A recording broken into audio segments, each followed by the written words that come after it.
ఇప్పుడు సర్పంచ్ ఎలక్షన్లు పెడతారా ఇంకా 4-5 నెలలు ఆగాల్సి వస్తుందా?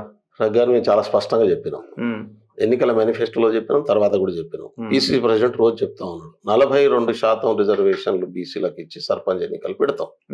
మీ ముందున్న ఆప్షన్ చెప్పండి. చట్టం చేసినాం కదా, ఆల్రెడీ చట్టం చేశారు. పంచాయతీరాజ్ చట్ట సవరణ, మున్సిపల్ చట్ట సవరణ 2 చేశారు. గవర్నర్ పంపారు. ఇంకో 2 బిల్లులు రాష్ట్రపతి దగ్గర పెండింగ్ లో ఉన్నాయి. అది మేము పెట్టాం 9th షెడ్యూల్ అని వాళ్ళు డిసైడ్ చేశారు. అది అయిపోయింది. వాళ్ళు 9th షెడ్యూల్ యాక్సెప్ట్ చేయాల్సిందే కదా. గవర్నర్ అయితే యాక్సెప్ట్ చేయాల్సిందే, వేరే ఆప్షన్ లేదు. జీవో తెస్తారు. అవును, జీవో దగ్గర కోర్టుకు పోతే కోర్టు కొట్టేస్తుంది. ఎందుకు కొట్టేస్తుంది కోర్టు? ఎందుకు కొట్టేస్తుంది? చరిత్ర అనుభవం ఉన్నది కదా మనకి. నేను ఏమంటున్నా అంటే మనం అంత ఊహాజనితమైనటువంటి పద్ధతిలో ఆలోచించాల్సినటువంటి అవసరం లేదు. ఇప్పుడు ఇట్నే అన్నారు 10% రిజర్వేషన్ ఎస్టీలకు వేస్తే కోర్టు కొట్టేస్తుందని. 10% రిజర్వేషన్ జీవో ఇచ్చినాక ఇంప్లిమెంట్ అవుతుంది కదా ఇప్పుడు. అందుకని నేనేమంటున్నా అంటే ఒకసారి ఆల్రెడీ లోకల్ బాడీస్కి సంబంధించినటువంటి చట్టాన్ని మార్పులు చేసి ఆ చట్ట పరిధిలో కొత్త జీవోని తీసుకొచ్చి దాన్ని అమలు చేసి 42% ఇచ్చి బీసీలను ఆదుకునేటటువంటి ప్రయత్నం మనం చేస్తాం. బీసీలకు వ్యతిరేకంగా ఎవడన్నా ముందుకు పోతారో చూద్దాం. ఎందుకు పోతారో తొందరలో అవుతుంది. అంటే ఆఫ్టర్ జూబ్లీ హిల్స్ బై ఎలక్షనే కదా ఆల్మోస్ట్. అంటే ముందుగానే కావచ్చు, వెనక కూడా కావచ్చు. ఇప్పుడు ఎందుకంటే దాని మీద భయపడుతున్నారు వీళ్ళు పెట్టకుండా. అందుకే ఈ కాలయాపన అంతా అన్నది వీళ్ళు భయపడడం కాదు, బీసీలకు న్యాయం జరగకుండా ఆపుతున్న దొంగేవాడు. బీసీలకు 42% ఇవ్వకూడదని ఆలోచన వాడు. పైకి బీసీల పార్టీ అంటారు, బీసీల కోసం మేము ప్రధానమంత్రిని చేసినామంటారు. బీసీలకు న్యాయం వచ్చేటటువంటి చట్టం చేస్తే దాన్ని ఎందుకు ఆమోదించకుంటున్నారు? ఆర్గన్ చేస్తే ఎందుకు ఆమోదించలేదు? మోడీ బీసీనే కదా, ఎందుకు చేయలేదు? ఈబీసీ రిజర్వేషన్స్ కావాలని ఎవడు అడిగిండు? అడగక ముందే 10% స్పెషల్ పార్లమెంట్ జీవో తీసుకొచ్చి ఎట్లు ఇచ్చారు? బీసీలకు ఎందుకు ఇయ్యారా పని? అంటే ఈడబ్ల్యూఎస్ ఎందుకు ఇచ్చారు?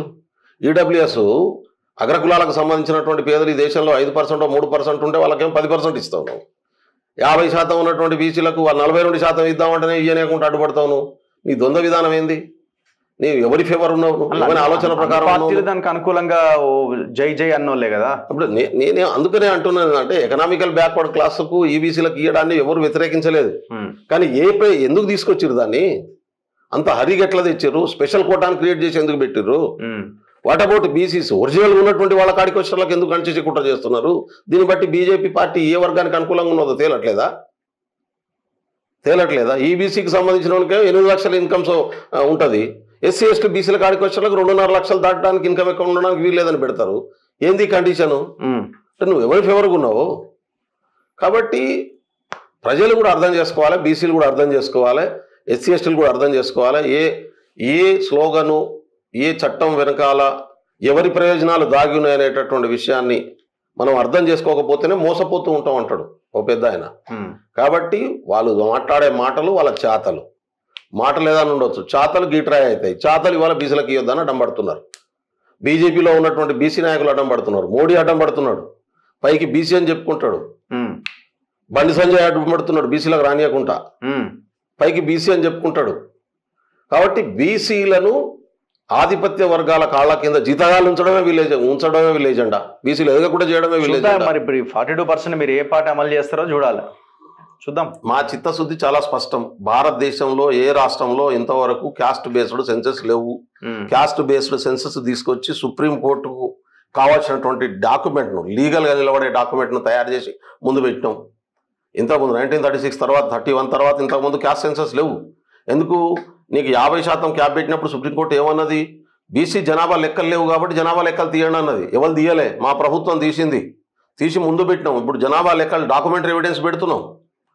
దాని మా ఒత్తిడితోనే కదా మోడీ కూడా అది దాటవేయడం కోసం ఇప్పుడు నేను జనాభా లెక్కలు తీస్తాను అనేది మొదలు పెట్టట్లేదు. అందుకనే మేము లీగల్గా శాంటిటీ వచ్చే విత్ డాక్యుమెంటరీ ఎవిడెన్స్తోని బీసీ రిజర్వేషన్లు పెంచినాం. ఇప్పుడు అందుకనే ప్రభుత్వంలో ఉన్నటువంటి ఢిల్లీ ప్రభుత్వానికి వెలకాయబడ్డటువంటి పరిస్థితి. ఇక్కడ మోసం చేసి తప్పించుకోవడం కోసం చేస్తున్నటువంటి ప్రయత్నాలు కనబడతా ఉన్నాయి చాలా స్పష్టంగా. మేము నిజాయితీతోని చిత్తశుద్ధితోని మేము బీసీల కోసం పనిచేస్తున్నాం, ఎస్సీఎస్ల కోసం పనిచేస్తున్నాం. ఎవరు ఎంత జనాభా ఉంది, ఏ స్థాయిలో ఉంది, సోషల్ స్టాటస్ ఏంది, ఎకనామికల్ స్టాటస్ ఏంది, పొలిటికల్ స్టాటస్ ఏంది, ఎంత చదువుకున్నారు, ఏ రంగాల్లో ఎంత వెనుకబడున్నారు అనేటటువంటి ఇన్ఫర్మేషన్ తీసుకొచ్చింది ఎందుకోసం?